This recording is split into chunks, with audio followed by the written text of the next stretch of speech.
Wrong.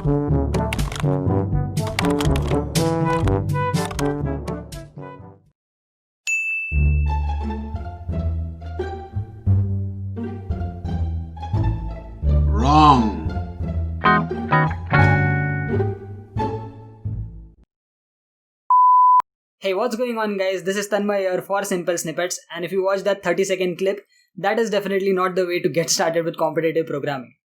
Hey guys, how's it going? My name is Tanmay Sakwal. This is my channel Simple Snippets. If you're new on this channel, I make a lot of tech educational videos like computer programming, data structures, web development, software development, you name it, we have it on our channel. So if you're a IT or computer science student, definitely subscribe and turn on the notifications. And with that being said, let's start off with today's topic, that is competitive programming. So talking about competitive programming, this is something that is gaining a lot of traction in the last few years. A lot of you guys are interested and some of you have already asked me to talk about competitive programming. So in this video, we're going to understand the whole thing, all the things that revolve around competitive programming. And the first thing that we're going to talk about is what exactly is competitive programming. So this is from a beginner's perspective. The next thing that we're going to talk about is where you can practice competitive programming and how is the user interface look like, what are the different platforms. The third thing that we're going to talk about is the prerequisites and the things you need to know to get started with competitive programming. And next we're going to talk about a very important part, which is the benefits that you have when you get started and when you get into the domain of competitive programming. This is a very important part, so make sure you don't miss that. And lastly, I'll give you some of my tips and some of my opinions on how you can get started step by step with competitive programming. So without further ado, let's first understand what is competitive programming. So competitive programming in a very basic sense, in a very simple way, is nothing but a competition, hence the word competitive. And it is a competition where you have to use your mind to solve certain specific problems. So you have to use logical thinking, analytical thinking to solve a given problem. And to solve that given problem, you have to write some set of code. And when I say code, it is programming. Okay, so you have to write a program to solve that problem. Now, the reason why it is called competitive programming is because it is like a competition with you and many others who are competing along with you. So this happens on competitive platforms like CodeChef, HackerRank, HackerEarth, and there are many other platforms where you sign up and where there are many questions. So these are word problems which are given to you, and along with you there are many other students who have signed up onto that platform, and each of them are solving that problem. And once you solve a particular problem, you get the correct output, you're going to be given some points, and then you can compare those points with your friends, compare it with yourself, and monitor your progress of how good you are getting at in competitive programming. Okay, so this is a very basic understanding of competitive programming. But what exactly is this programs all about? What are these programs asked in competitive programming? So as a beginner, that is a big question. So talking about these programs are based on data structures, these programs are based on algorithms, these programs are based on mathematics, and pretty much everything that you've learned throughout your school, throughout your college, throughout your educational career. Okay, so it's not just about one particular specific thing. It is a mix of everything, and together mixing up, you get a problem, you get a question, which is not very straightforward, and you have to understand which algorithm, which data structure, which logic to apply to solve that problem. Now this all sounds daunting, right? And this all creates a little bit more confusion as to how a question would look like. So for that, we'll take a look at a question in a minute. But talking about this problem, after solving this problem is then evaluated onto the platform. And then there are certain evaluation criteria. For example, how fast did you solve a problem? How memory optimized is that problem that you've solved? So for example, you have a question A and you and I both are competing, and I write some code, you write some code. Your code ran in 10 seconds. My code took 20 seconds. We both got the same output, but your code is more efficient when it comes to speed. Correct? So that's where you gain more points and I gain less points. Another criteria can be the memory utilization. For example, how much memory is your program using?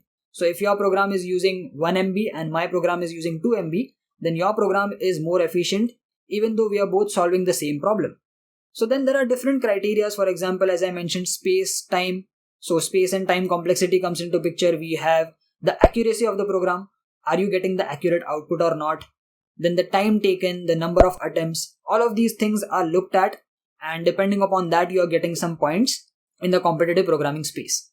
Now the question arises, how exactly would a problem look like, right? So now let's jump to a competitive programming platform and just glance through a problem, and let's just see how a platform would look like. And pretty much all the different competitive programming platforms are kind of similar with different user interfaces, and some rules change here and there. But these are the platforms where you actually practice different problems, okay? So let's just take an overview about a platform and see a question. Alright, so as you can see on the screen, this is CodeChef, which is a website, which is a portal, which is a platform for programmers and geeks like you and me, where we can come and practice this competitive programming problems, okay? So I've already signed up.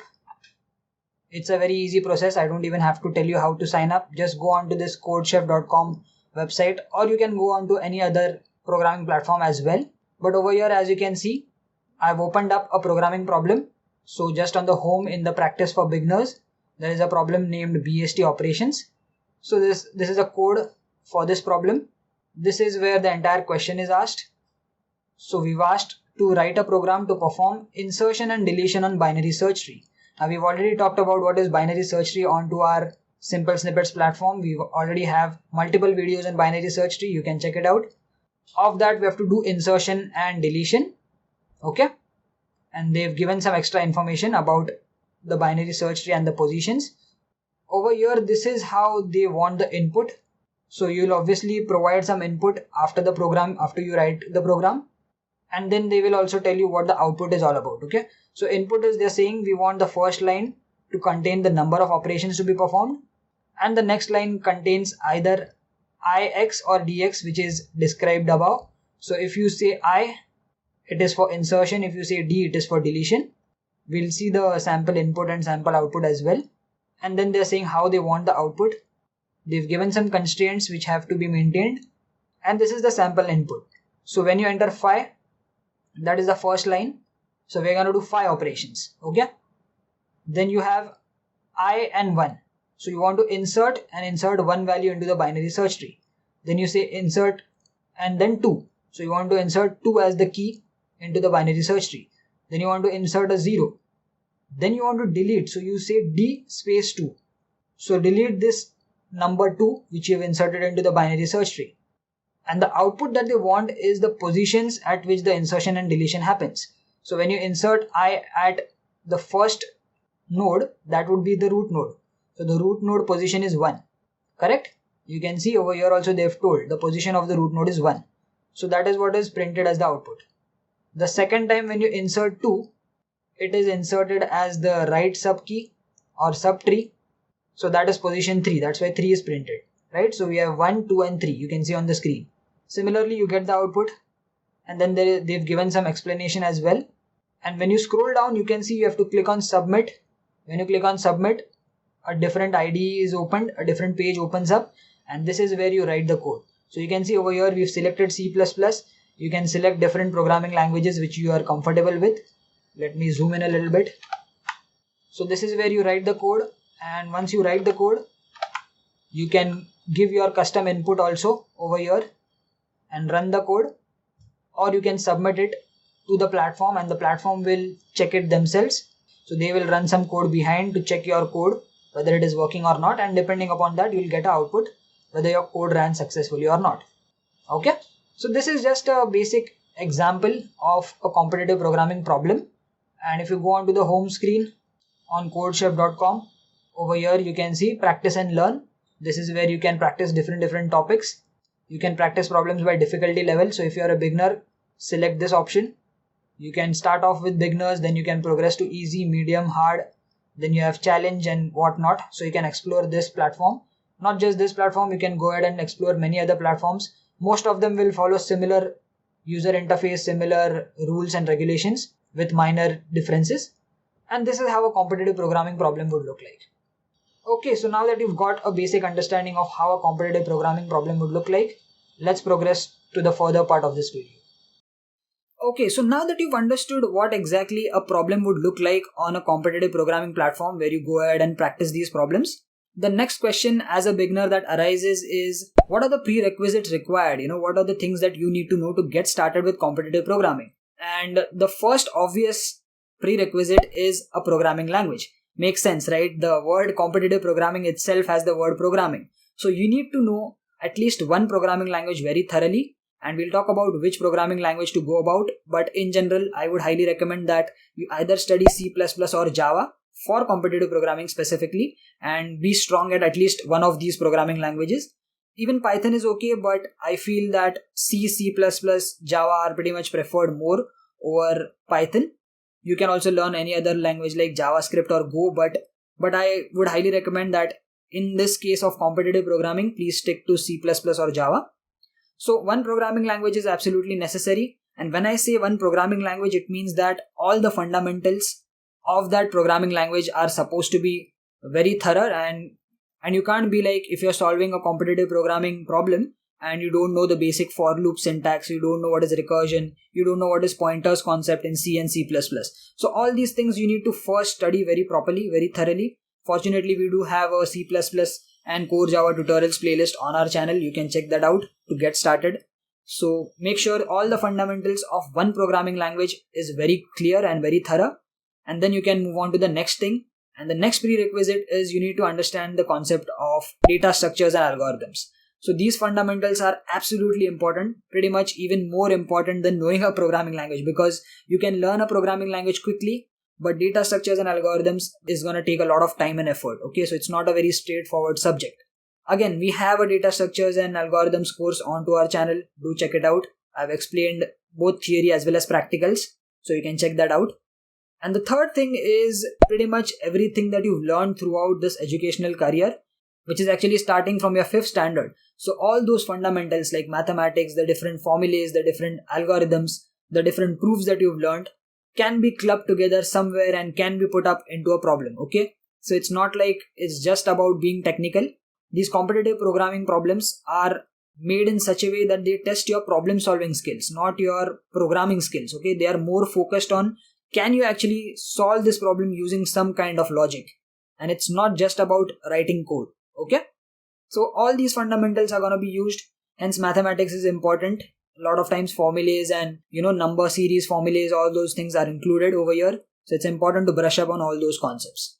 So these are the 3 important prerequisites I feel. One is knowing a programming language, then second is data structures and algorithms, and third is all the different fundamentals, the aptitude, the formulas, the mathematics that you've learned. You should be thorough at least you should be knowing all these concepts, and then you're good to go. You can start off with competitive programming problems. So let's talk about today's video sponsor, which is Unacademy, which is one of the largest learning platforms in India. So Unacademy is coming up with a competitive programming package with CodeChef, and let me just quickly give you a brief about this package. So this is a subscription based package where once you get the subscription, you'll get the best of Unacademy as well as the best of CodeChef, because the tutors and the educators are one of the top coders, best programmers in the industry, and they have structured this course in a perfect way from beginners to intermediate to expert level programmers. Okay, you get a lot of extras, like you get access to CodeChef platform where you can practice these problems, you get online contest, you get doubt solving sessions and whatnot.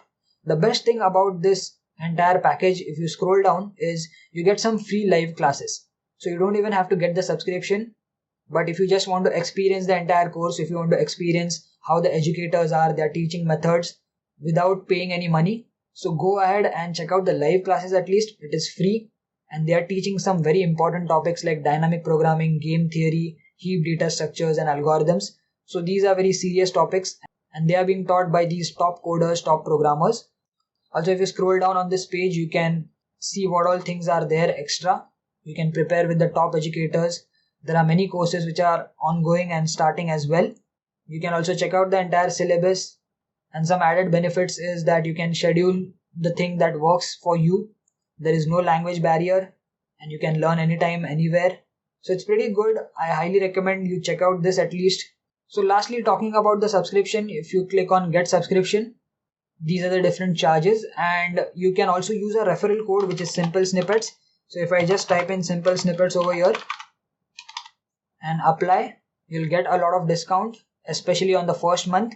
So you can get the first month subscription for 999 rupees, and I feel that is a good deal. So for those who've already seen the live classes, free live classes, and think that this is something that is a good investment for you and it will give you a lot of knowledge, then you can proceed with at least 1 month subscription, which is, I think, affordable.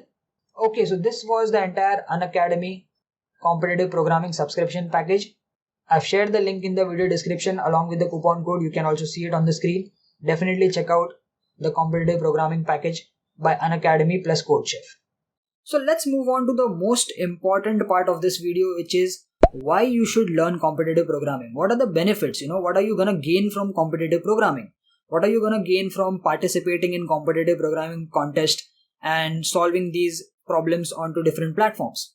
So that is the biggest question, and it is a very important one, because getting into competitive programming and solving these problems on different platforms is the best way to level up your programming skills, to level up your logical skills.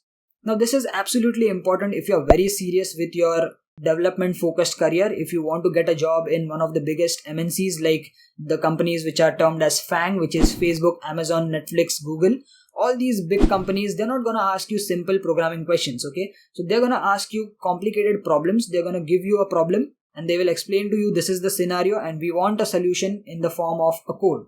So that is actually competitive programming kind of scenario only. So all the big companies who are very serious about a development oriented profile where there's going to be a lot of programming, they're going to ask you these programming problems in your technical interviews, in your technical aptitude. And if you've already practiced and mastered competitive programming problems and you've solved many of those on different platforms like CodeChef, HackerEarth, HackerRank, then you're already prepared for majority of the part of an interview. And you can easily crack these big interviews and get high packages, because ultimately you are looking for improving your career as well, right? So it is very important that you get started beforehand when you're in college, because it is a long process. You cannot be a pro in competitive programming in a month or in a week or in even 1 year. It might take more than 1 year to even get started and level up a little bit in competitive programming. So that is the number one benefit, that if you want to get a good job, a very high paying job, a very prestigious job which you actually love, if you are into development, if you want to be those hardcore programmers, hardcore geek, if you want to work on the topmost technology stack and you want to get into these big companies, then you have to have a very good hold on your logical skills, on your programming skills, and that can be done easily by taking part in these competitive programming contests. Okay, so that is number one. Now a second not very known or not very relevant kind of advantage of competitive programming is that when you take part into competitive programming contest, you get a sort of recognition. So if you in case win any of those big competitions, you get a medal, you get a certificate, and that will again indirectly add value to your resume. In fact, that would be a huge plus point into your resume, and a lot of companies give a lot of weightage to that kind of contest. And they will be like, okay, so this guy has won this competition. He's definitely good at programming. He's definitely good at logical thinking. He can solve complex problems. So, your resume directly comes at the top.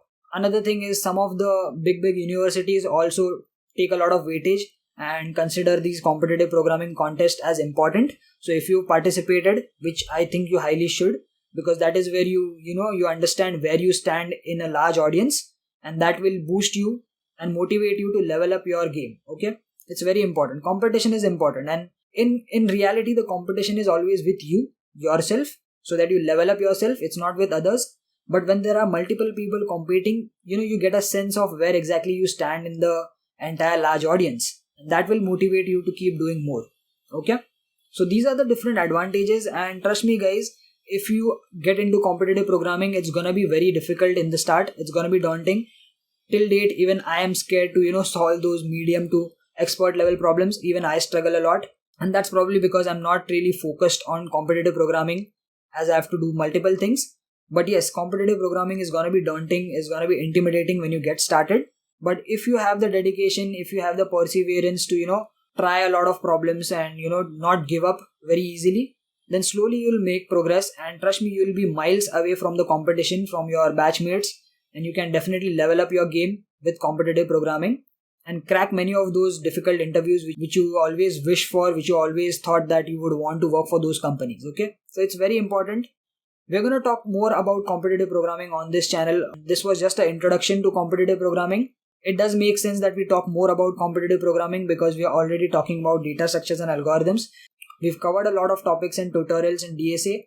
So it makes sense that the next logical step after DSA is to talk about competitive programming. Okay, Alright, so moving ahead, the last thing is I just want to give you a little bit of opinions on how you can get started with competitive programming.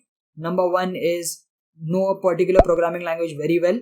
C++ or Java is my suggestion. You can go ahead with Python as well. I highly recommend C++ or C as well, even Java. The next thing is data structures and algorithms. So after completing one programming language thoroughly, after knowing all the fundamentals, go to data structures and algorithms. When I say data structures and algorithms, do all the basics, but not just the basics, also the complex algorithms as well. So we have trees, we have graphs. In trees, we have multiple types of trees. In graphs, we have different algorithms. We have hashing techniques. All those things, do cover them thoroughly. It is important. Understand the concepts of recursion. Understand the concept of what is divide and conquer methodology. What is dynamic programming. All these things are also important. So cover them. And then the next thing, that is the third thing that I would recommend, is to get on and sign up on these competitive programming platforms. Now, the best thing is pretty much all these competitive programming platforms where you can practice these problems are free to use. You can simply sign up with CodeChef, you can simply sign up with HackerRank, HackerEarth, and then there are multiple different platforms. You don't have to sign up on all as a beginner. In fact, if you sign up on all of them, you'll get confused even more. Maybe one or two platforms, just sign up, create your profile, go on CodeChef, just sign up easily, go on HackerRank, HackerEarth, these are the three. I think I did CodeChef and HackerEarth, two of these platforms back in those days when I was in college and when I was preparing for my technical interview. And I didn't solve a lot of problems honestly because I had a lot of projects. So that was a plus point on my resume. And we can also talk about project development versus competitive programming in a separate video. So if you want that, let me know in the comments and stay tuned for that. But yeah, these are the three chronological steps. Number one, do one programming language. Number two, data structures and algorithms. And number three, getting signed on these competitive programming platforms. Get started with the absolute beginner level problems. Even those are going to be difficult, trust me. Even those you'll feel these are something out of the world is happening and you will freeze out. You will be like, I don't even know how to start. Go through multiple of them. See the ones which you can solve. See the solution if you want. Dry run the solution. When I say dry run, someone else has written the code and solved that problem. Check out his solution. Take a pencil and paper. Dry run and write down all the values that the program is going through. You know what is dry running, right? So do that. Understand the program and then again type the code again and then you solve that same problem and see if you can do it. And one last thing that I would say is this is not exactly for absolute beginners, but someone who has started competitive programming since some time now and is wanting to get the taste of how the competition would look like. So get participated into different competitions. You'll get notified about the different competitions on all these platforms. If you think you're really good, then you can participate in international competitions also. We have ICPC and different competitions. You can sign up on these competitions with your college as well. So check with your college as well. Do they participate in such competitions? Take your college to the next level and definitely enjoy this process of competitive programming. Okay, so this was all about competitive programming. I know the video went a little lengthy and we can go on and on, but this was just an introduction of what exactly is competitive programming and what are the benefits and how you can get started. So I hope you like this video. I hope you've got a basic understanding of what is competitive programming, but the best way you can understand is to getting started with it. So get started. And if you like this video, please give it a thumbs up. Let me know in the comments how this video was. Definitely share it with your friends. And if you're new on this channel, subscribe for more content on such topics like competitive programming and programming in general. If you want more such videos on these topics, do let me know in the comments and I'll see you guys in the next one. Peace.